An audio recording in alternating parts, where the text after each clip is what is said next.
Hello friends, स्वागत है आपका मानस खंड कोचिंग सेंटर में। तो दोस्तों, आज हमारी उत्तराखंड हिस्ट्री की ये थर्ड क्लास होगी।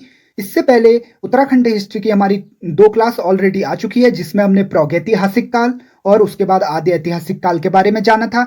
तो आज हमारी ये जो क्लास रिलेटेड है उत्तराखंड के आदि निवासियों या उत्तराखंड की पुरा प्रजातियों से रिलेटेड है।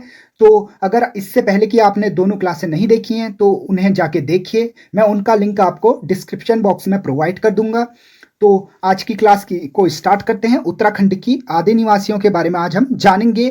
तो इनके कुछ स्रोत हैं जहां से इनके बारे में हमें जानकारी प्राप्त होती है। सबसे पहले जो हमारे मुख्य जो यहाँ पे प्रमुख एक इतिहासकार हैं शिव प्रसाद डबराल जी। उनके अनुसार क्या है, कोल या जो मुंड है, कोल को ही क्या कहा जाता है, जो एक कोल प्रजाति थी, इसी को किस नाम से भी जानते हैं, मुंड नाम से भी जानते हैं।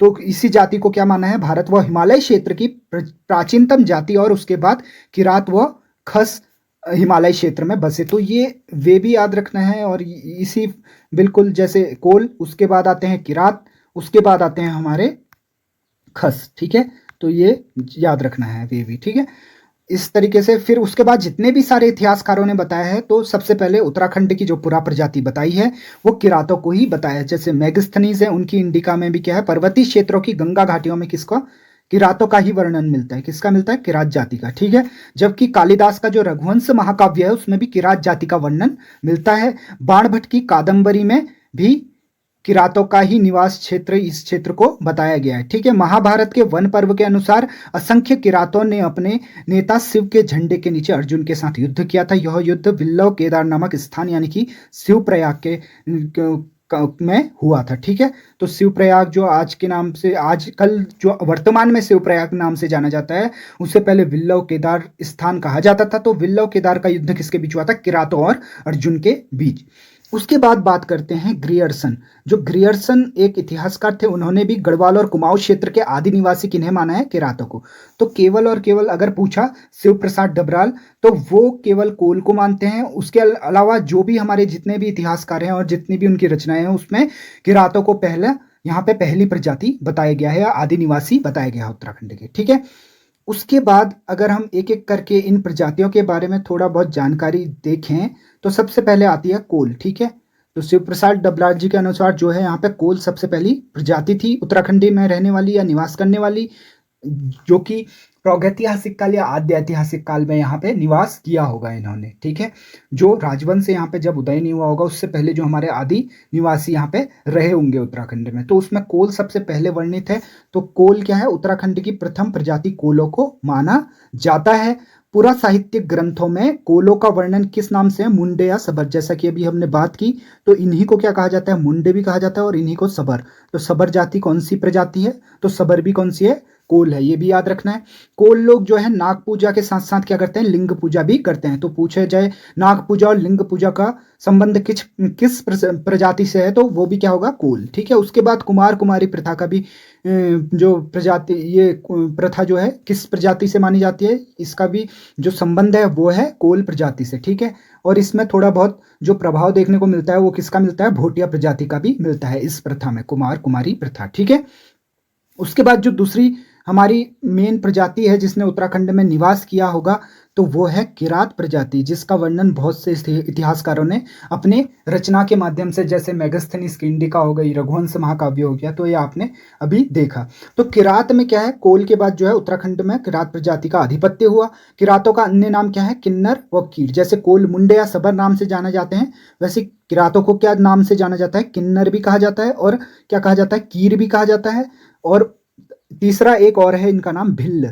तो भिल्ल भिल्ल इनको कहाँ पे कहा गया है, स्कंद पुराण में। कहाँ पे, स्कंद पुराण में किरातों को भिल्ल कहा गया है। ये भी फैक्ट याद रखना, किरातों को भिल्ल कहाँ पे कहा गया है या किस पुराण में कहा गया है, तो स्कंद पुराण में। और किरातों को मंगोल प्रजाति से संबंधित माना जाता है। किससे, मंगोल प्रजाति से संबंधित माना जाता है। किरात लोग भ्रमणकाली पशुपालक थे, ठीक है। तो ये क्या थे, एक तरह से जब ये पशुपालन का कार्य करते थे तो एक जगह पे चारा खत्म हो जाने पे दूसरी ओर वहां से स्थानांतरित हो जाते थे। तो इस तरीके से भ्रमण करते करते अपने पशुओं का क्या करते थे, पालन करते थे। तो इसलिए इन्हें क्या कहा जाता था, भ्रमणकारी पशुपालक कहा जाता था, ठीक है।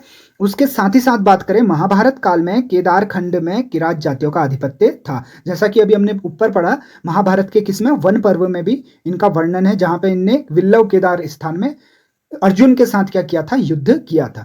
वर्तमान में किरातों के वंशज कहां पे रहते हैं, पिथौरागढ़ के अस्कोट और डीडीहात क्षेत्र में रहते हैं। तो ये भी फैक्ट याद रखिए, ठीक है। उसके बाद अगली प्रजाति जो आ जाती है खस, ठीक है। तो यहाँ पे खस भी बहुत इंपॉर्टेंट है। अगर खसों के बारे में हम देखें तो किरातों के बाद उत्तराखंड में कौन सी प्रजाति का उल्लेख मिलता है, खस प्रजाति का उल्लेख मिलता है। महाभारत के सभा पर्व में खसों का वर्णन मिलता है। जिस प्रकार से किरातों का वर्णन महाभारत के वन पर्व में मिलता है, उसी प्रकार से सभा पर्व में किसका मिलता है, खस प्रजाति का, जो कि किरातों के पास यहाँ बसे थे। खस लोग महाभारत के युद्ध में कहां से लड़े थे, कौरव की ओर से लड़े थे। ये हमने एक फैक्ट पहले भी देखा था, पहले की क्लासों में देखा था आद्य ऐतिहासिक काल में, जहां पे हमने देखा था जो हमारी ये पुलिंद शासक थे, जैसे सुबाहु थे, तो उनके बारे में हमें जानकारी मिली थी महाभारत के वन पर्व से। पुलिंदों ने जो है पांडवों की ओर से क्या किया था, महाभारत के युद्ध में युद्ध लड़ा था। वैसे ही खसों ने कहां से लड़ा था, कौरवों की ओर से क्या युद्ध महाभारत में लड़े थे, ठीक है, खस। उसके बाद राजशेखर की जो काव्य मीमांसा है, उसमें भी मध्य हिमालय के कार्तिकेयपुर नगर में खसाधिपति का राज्य था, ठीक है। तो राजशेखर की काव्य मीमांसा भी इसका एक स्रोत हो जाती है, ठीक है। उसके बाद बात करें 1885 में इनको शूद्र वर्ग में सम्मिलित किया गया। तो ये भी फैक्ट याद रखना, खसों को शूद्र वर्ग में कौन से वर्ष में सम्मिलित किया गया, 1885 में। खसों में अब यहाँ पे कुछ इनकी प्रथाएं चलती थी, जैसे घर जवाई रखने की प्रथा भी किसमें प्रचलित थी, खस प्रजाति में। टिकवा प्रथा, एक टिकवा प्रथा होती थी, जिसमें क्या होता था, खसों की जो विधवा महिला होती थी वो किसी भी पुरुष को अपने घर में रख सकती थी। यानी कि कोई महिला अगर विधवा हो गई तो उसके बाद वो किसी अन्य पुरुष से शादी कर सकती थी और उसे अपने घर में रख सकती थी, तो उसे कहा जाता था टिकवा प्रथा। उसके बाद ऐसे ही उससे रिलेटेड ही एक क्या थी, झटेला प्रथा भी खसों से ही रिलेटेड है, जिसमें खस क्या थे, जो खस की स्त्रियां होती थी वो दूसरे व्यक्ति से विवाह कर लेने पर जो पूर्व पति से उत्पन्न जो पुत्र होता था उसको क्या कहती थी, झटेला कहा करती थी, ठीक है। तो पूछे अगर, घर जवाई प्रथा, टिकुआ प्रथा और झटेला प्रथा, तीनों ही प्रथाओं का संबंध किससे है, खस प्रजाति से है, ठीक है। तो ये फैक्ट याद रखिए। पशु बलि प्रथा, तो पशु बलि प्रथा भी किसमें प्रचलित थी, ये भी खसों में ही प्रचलित थी। उसके बाद बात करें, खस लोग जो थे अपने ज्येष्ठ पुत्री यानी कि बड़ी पुत्री को क्या कर देते थे, मंदिर में दान कर देते थे, ठीक है। ये भी एक फैक्ट है। उसके बाद जो अगली आती है देखेंगे तो इसी वे में अगला है भोटिया, यानी कि भोटांतिक और सोका प्रजाति, ठीक है। तो भोटिया लोग यहाँ पे ना केवल अभी भी यहाँ पे, इससे पहले भी ये पूरा प्रजाति के रूप में जाने जाते थे, क्योंकि ये बहुत ही पहले से उत्तराखंड के जो महा हिमालय वाला या जो ऊपर का सबसे ट्रांस हिमालय क्षेत्र है वहाँ पे क्या निवास किया करते हैं अधिकतर, ठीक है। तो अगर हम बात करें भोटिया जो है, भोटिया कोई सौका प्रजाति के नाम से भी जाना जाता है। तो इनकी कई प्रजातियां, भोटियाओं की कई उपजातियां हैं, जिसमें भोटिया के सौका हो गए और गरबियाल, गुंजियाल, मर्तोलिया, टोलिया, पांगती, सौका, ठीक है। ये काफ़ी इनकी उपजातियां 6 उपजातियों में ही विभक्त थे। तो इसमें से एक सौका है जिसको व्यापारिक प्रजाति कहा जाता है। तो भोटिया लोग क्या थे, व्यापार किया करते थे, ठीक है, कई तरीके से। तो यहाँ पे लिखा भी है 1914 में ब्रिटेन व तिब्बत के बीच समझौते के आधार पर भोटिया लोगों को तिब्बत से व्यापार करने की क्या मिल गई थी, छूट मिल गई थी, ठीक है। उसके बाद जो 1962 तक जो है, 1962 में आपको पता होगा कि भारत और चीन का क्या हुआ था, युद्ध हुआ था। उसके बाद क्या किया था, इस व्यापार में क्या पाबंदी लग गई थी, ठीक है। तो 1962 तक भोटिया लोग क्या करते थे, तिब्बत से व्यापार करते थे। भोटिया लोगों के तिब्बत व भोटिया व्यापार को व्यापारिक मेले द्वारा क्या करते थे, प्रोत्साहन मिलता था, ठीक है। और इस मेले, इनके व्यापार को क्या करते थे, मेले होते हैं जैसे आजकल भी मेले होते हैं जिनमें व्यापार, अलग अलग तरह के व्यापारों का क्या मिलता है, प्रोत्साहन मिलता है। उसी तरीके से क्या होता था, व्यापारिक मेले लगा करते थे जिसमें ये भोटियाओं को क्या होता था, व्यापार में फायदा मिलता था और प्रोत्साहन मिलता था। भोटिया प्रजाति सामान्यतः कितने 6 वर्गों में विभक्त थी, जैसे गरबियाल, ये थोड़ा गरियाल गलत हो गया यहाँ पे, गरबेयाल हो गया, ठीक है, गरबेयाल, गुंजियाल, मर्तोलिया, टोलिया, पांगती और सौका, ये सभी क्या है, भोटियाओं की उपजातियां हैं। ठीक है, तो गरबियाल का संबंध किससे, भोटिया, गुंजियाल, मर्तोलिया, टोलिया, पांगती और सौका। कगाली नदी घाटियों में रहने वाले भोटियाओं को ही क्या कहा जाता है, सौका कहा जाता है। तो जो हमारे पूर्वी तट यानी कि जो पूर्व उत्तराखंड का एरिया है, या पिथौरागढ़ का उधर दारमा व्यास घाटी में भी भोटिया रहते हैं, इधर चमोली में भी मारछा और तोलछा भोटिया रहते हैं, इधर जार भोटिया भी रहते हैं कुछ उत्तरकाशी में। तो अलग अलग स्थानों में उत्तराखंड के अलग अलग तरह के भोटियाओं के उपजातियां निवास करती हैं। ठीक है, तो काली ऐसी इसी तरह से काली नदी घाटियों में कौन रहते हैं, भोटिया की सौका प्रजाति रहती है। ठीक है, तो यहाँ पे भोटांतिकों का जो समूह होता है उसको ये क्या कहते हैं, कूंच कहते हैं। तो कूंच क्या है, तो कूंच होता है, अगर सीधे सीधे पूछ लिया, शब्दावली में पूछ लेता है कूंच क्या है, तो कूंच है भोटियाओं का समूह। ठीक है, भोटिया, ये थोड़ा सा यहाँ पे मिस्टेक है, तो इसको लिखिए भोटिया जो है, भोटिया लोग, भोटिया की उपजातियां किसमें विभक्त हैं, राठ व या सागोत्र में क्या है, विभक्त बताई गई हैं, जिसमें राठ को क्या कहा जाता है, भोटिया का बिरादरी का सूचक कहा जाता है। ठीक है, राठ को भोटिया बिरादरी का सूचक कहा मानते हैं। ठीक है, राठ के अंतर्गत आने वाले परिवारों में वैवाहिक संबंध नहीं होते थे।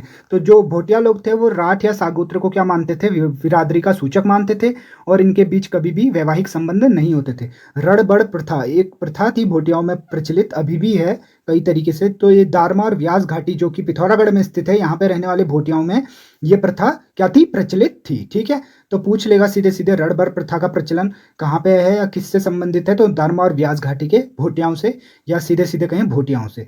तो भोटिया लोग क्या है, घूरमा देवता, इनके कुछ देवता हैं जिनको क्या कहते हैं, वर्षा का देवता मानते हैं। ठीक है, तो भोटिया लोग के जो घूरमा देवता हैं उनका संबंध किससे है, वर्षा के देवता से। जबकि जो घबला देवता होते हैं भोटिया प्रजाति में, वो क्या होते हैं, संपत्ति और व्यापार से संबंधित होते हैं। ठीक है, तो घूरमा देवता वर्षा के देवता हो गए, सीधे सीधे याद रखना, और घबला देवता किसके हैं, व्यापार से संबंधित है। किससे हैं, व्यापार से संबंधित है। तो इस तरीके से, और अधिक इसके बारे में हम भोटियाओं के बारे में और भी जानेंगे जब हम पढ़ेंगे उत्तराखंड की जनजातियों के बारे में, जहाँ पे हम 5 जनजातियों के बारे में पढ़ेंगे, थारू, बोक्सा, जौनसारी, राजी और भोटिया। तो वहाँ पे भोटियाओं के बारे में और अधिक जानकारी हम प्राप्त करेंगे, किस किस स्थान में रहते हैं और क्या क्या इनके बारे में अलग फैक्ट्स हैं। तो अभी इतना काफ़ी है, और ये क्लास का एंड यहीं पर ही करता हूँ, क्योंकि ये हमारी जो थी उत्तराखंड के आदि निवासियों से रिलेटेड क्लास थी। तो उनसे जितने भी रिलेटेड फैक्ट्स थे उनके बारे में हमने बात कर ली है। तो इस क्लास को आप अच्छे से पढ़िए और अपने दोस्तों के साथ शेयर कीजिए, और पसंद आई है तो लाइक कीजिए। जय हिंद, जय भारत।